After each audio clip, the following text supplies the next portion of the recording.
One of our favorites. It is NBA draft time, so it's time to bring Jay Bilas of the worldwide leader in sports back here on this program. How are you, Jay Bilas? I'm great, Rich, but if I were Wembanyama's agent, I would not have allowed him to throw out the first pitch. What's the upside of that? Well, he's just, it's the America's so-called pastime. He's now in America. I don't know. Why? Because he didn't find the plate? Is that why? What do you? Yeah, that's the primary reason. Have you ever done that before? Oh yes, I have. Oh yes, I have. I threw out the first pitch, the first pitch in a Charlotte Knights minor league game, the second game of their opening of their new stadium. How'd you do? And I was shockingly nervous. I played baseball in high school, and was shockingly nervous until I realized nobody gave a rat's ass. Nobody's even watching.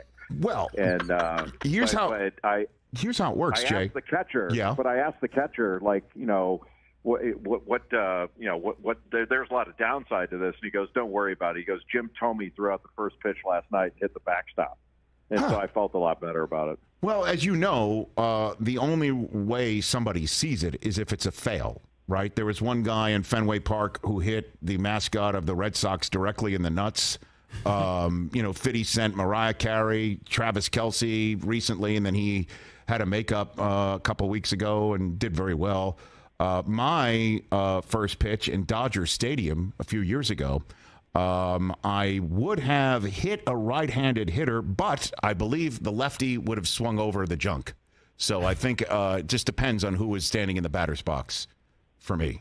Jay. Yeah, I just don't. I wouldn't want to lollipop one in there and have that be shown for the remainder of your career, because the rest of what this guy does is transformational. He's that good of a player. So let's get into that then, Jay. By the way, great transition. Jay Bilas here on the Rich Eisen Show. Is Wembanyama the greatest prospect you have witnessed since LeBron? Do you think, Jay? Definitely since LeBron, he's the best. Yeah, I've never seen anybody like him, and the only thing I could really liken it to at my age was playing against Ralph Sampson in college. But you have to use the caveat that if Ralph Sampson were born 20 years ago, 19 years ago, he would have been raised in the game perhaps to do things like Wembanyama does it. Wembanyama is a 6'2" guard and a 7'4" body, and his skill level is amazing, especially when you consider that size. It sort of defies everything we've been conditioned to expect from a big guy. He handles it like a guard. He's fluid. He can shoot it. But then you add in that size and length and athleticism, and his defensive impact will be profound, especially as he gets older and matures. Like, he can switch out. He's not just a shot blocker in and around the lane. He can switch out on a pick and roll and pick up a guard or a wing and give the offensive player like 6-7 feet of space and take away the drive and still recover on a step back jumper and block the shot. He played in the same division as Rudy Gobert, and Gobert in his time there, I think it was 27 games if I remember right. And Wembanyama had 34 games, so 7 more games. But he blocked over 50 more shots in that time period.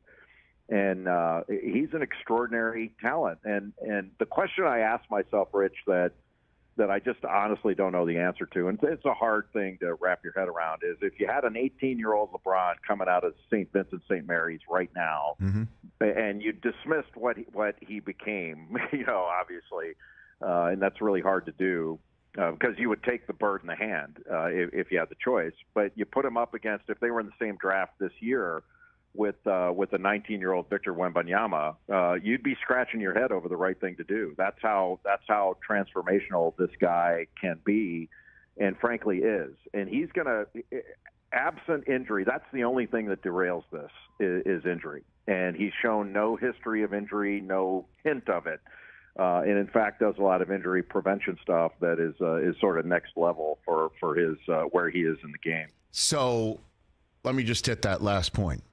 If you had the 18-year-old LeBron coming out of high school in Akron right now, and the 19-year-old Wembanyama coming out of where he's coming out of right now, you truly would be grinding tape and having a table-pounding conversation with your staff as to what's the right thing to do for real. I would. Yeah, I would. And I don't know that you'd have to watch tape that much. You'd just be going, okay, you've got a guy that you know is going to be – you got two guys that you know are going to be great. LeBron had the body that you're going, nothing stops this body. Absent, running into a truck in the street. Like you knew there was going to be no issues with durability. There is that lingering thought in the back of your mind that Wembanyama is slight of build, but so was Kevin Durant. Like, remember when Kevin Durant came out of Texas in 07? I think it was 07. He couldn't bench press 185 at the one time at the combine, and we were all losing our minds over that, as if they stop games and have bench press contests in order to continue to play, and that's not been an issue. And I don't think his frame is going to be an issue because of the way the game's played. He's not having to bang up against Nate Thurmond and Artis Gilmore down the low post. That's not the way the game's played anymore. It's certainly not the way he's going to play. He plays all over the floor, and his impact is huge at both ends of the floor. Both ends of the floor. He's can't miss absent injury, and I really believe that's the only thing that has a chance to even come close to derailing what is very likely to be a Hall of Fame career. When you mentioned the bench press at the combine, Jay Bilas brings up the story of Deion Sanders many times at the combine and part of NFL Network's coverage when he was watching defensive backs put up 225 with weight and reps and try to bench press. He's like, why are we making these guys do this? I never had to put Jerry Rice across my chest and lift him, is what he would say. It's a similar aspect to the game and the combine and again, evaluating talent. So I have to ask you, this being sports talk radio as well, making that choice, 18-year-old LeBron, 19-year-old Victor Wembanyama, what choice would you make, Jay? I would probably lean toward Wembanyama because I still have this old school idea that the size and length is preferable, but it goes back. Like I've been able to dismiss my old school thinking back in the day of like 15 years ago that, you always take the bigger guy, that you go with, and Greg Oden was derailed by injury. I think he would have been great absent injury, but, you would default to the bigger guy back then over Kevin Durant. And, looking back, that seems ludicrous. And we'll do the same thing, not with, I don't think with Wembanyama, but with other prospects in this draft. There hasn't been a draft in the 21 years I've been doing it where 5 years later you wouldn't have drafted in a different order. That happens every year, that somebody who's ninth winds up being better than somebody who's third or something like that. It's an inexact science, and there's been nobody that's been able to figure it out. You just do the best you can. But there are certain things where, it's kind of like if you brought me or some schlep like me on to say, give us analysis of Usain Bolt. Like, what are you going to say? Like, boy, he gets out of the blocks quickly, and boy, his form is really good. Forget it. All you have to do is watch it. He's the fastest guy. Like, take him. After you watch Wembanyama, you don't have to go through all the attributes. Look at it. It's crazy how good this guy is. And it was the same thing with LeBron. You talk about all the attributes, but you're like, dude, this guy's different. And we're talking about LeBron and Wembanyama as being different from your number one pick in other years that are going to be great players. Like, 21 years of this, you've seen a number of Hall of Fame players go through, but there haven't been any I've felt like I have about LeBron, and there have been none that you feel like you feel about Wembanyama. So before we move on to the rest of the draft, Jay Bilas of ESPN here on the Rich Eisen Show, how will Greg Popovich mold this piece of clay in Wembanyama? How do you think this is the match made in heaven that we all assume it is, Jay? Well, he's like the equivalent of a queen on a chessboard. You can put him in a lot of different situations, and he can do so many things because he's got so many amazing attributes to his game. I think he's gonna become a much more reliable shooter. Like, he only shoots like 30% from 3-point range, but the shot is beautiful. But he shoots well over 80% from the free throw line. That guy has a shooting touch, and it's nearly unblockable. When he shoots it from above the rim at the start. He starts above the rim. and shoots a really good ball. Like he's offensively very, very gifted. But he's especially gifted on the defensive end. Like the impact he has on both ends of the floor, you just can't think of. There's been nobody like him. He's unique, and I think even LeBron said it, and it was very well stated. Like it seems like we talk about unicorns all the time. This guy's a unicorn, as if there are herds. Now it seems like we have herds of unicorns around. And he goes, "This guy's not a unicorn. He's an alien." And I thought that was very well said. Like we don't have enough adjectives to talk about how good this guy is at this age and how good he's going to be. And I think Adrian Wojnarowski said he's the best prospect in the history of team sports. I don't know enough about other sports to say, but I was just a kid when Lou Alcindor, Kareem Abdul-Jabbar came out of UCLA. I was like 6 years old, so I was not very good in my draft analysis at that time. Maybe I'm not that good right now, but he was the no-brainer of no-brainers. Like he was the greatest offensive weapon the game had ever seen. But the game has changed now, and you don't have low-post players like that. They don't want to clog the middle. People can go in the post, but they go in for a short period and get out. So he's not going to have to be a grinding big guy. He's a perimeter-oriented big that his strides. I mean, he can get to the basket and not only in one dribble, he can pivot at the three-point line and one long stride get all the way to the basket with that length. Finish with a dunk. Jay Bilas here on the Rich Eisen Show. So the drama of the draft, the first drama of the draft, will be what the Charlotte Hornets do at 2. What is the conversation about Scoot Henderson versus Brandon Miller that will be a domino that tumbles into Portland, and that might actually tumble into what they do with Damian Lillard, and that might tumble into free agency. So there's a lot of intrigue, drama, and importance about what the Hornets do at 2. What do you think they do, Jay? I think they take Brandon Miller out of Alabama because he can shoot it. He's 6'9", very athletic, rebounds his position very effectively. He actually, as an offensive rebounder, he gets a number of his own misses. He's quick to the ball, but he can really shoot.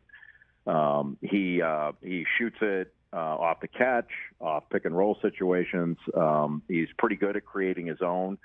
And I think he's a good defender. Like he can rim protect a little bit, and he can switch out and guard. He's not a lockdown guy, but he can guard.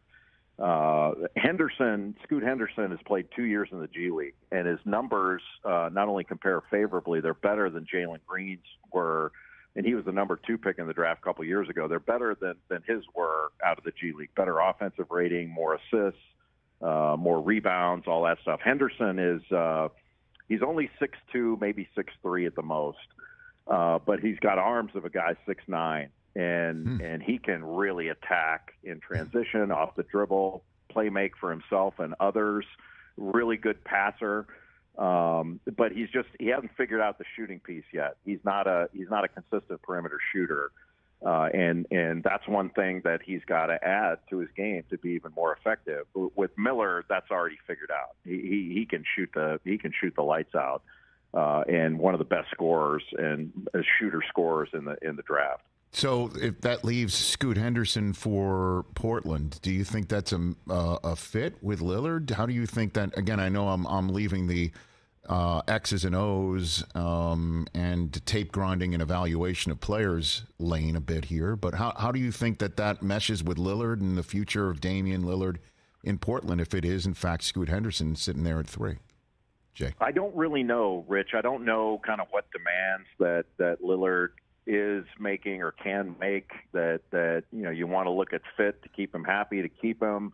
I'm not sure what that dynamic is, but if it's best player available at number 3 and you have Miller off the board already to Charlotte, I think Henderson is the clear pick there as best available player. But there are other good options there. But I think it's pretty clear that it's Wembanyama 1 without argument, and then I think Charlotte's going Miller.